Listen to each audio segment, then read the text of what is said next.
ఈరోజు దేవుడు మాట చెప్తున్నాడండి. నువ్వు అనుకుంటున్నా ఇక నా కుటుంబాన్ని పోషించగలనా, ఇక నా జీవితంలో ఏమైనా చేయగలనా, నేను ఎందుకైనా ప్రయోజనం వస్తానా, ఇంకా నేను ఎప్పటికైనా సాధించగలనా? దేవుడు అంటున్నాడు, నేను నీ జీవితంలో ఆశ్చర్య సహాయాన్ని ఇస్తా, ఆశ్చర్య రీతిగా నేను నడిపిస్తా, నీ తలను పైకెత్తుతా, బాధపడద్దు. నేను అవమానపరిచిన వారిని నేను గణపరిచేలా చేయగలిగిన దేవుడు అని చెప్తున్నాడు. నీ జీవితంలో నీ కుటుంబాన్ని కడతా, నువ్వు తగ్గించుకుని ప్రార్థన చేయి, నీ కుటుంబాన్ని కడతా, ఆటంకపరిచే కార్యాలన్నీ త్రోసివేస్తా. ఎంత పెద్ద పర్వతమా ఉన్నాయి, అయ్యో ఓ గ్రేట్ మౌంటైన్, ఎవరు నువ్వు సదురు భూమిగా మారుడుగా, లైక్ ఎ ప్లెయిన్ ల్యాండ్.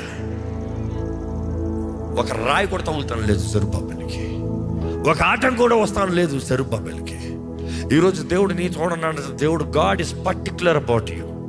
దేవుడు అంటే వాక్యంలో చూడండి, ఆయనను ప్రేమించే వారి గురించి ఆయన రోషం కలిగి ఉన్నాడు.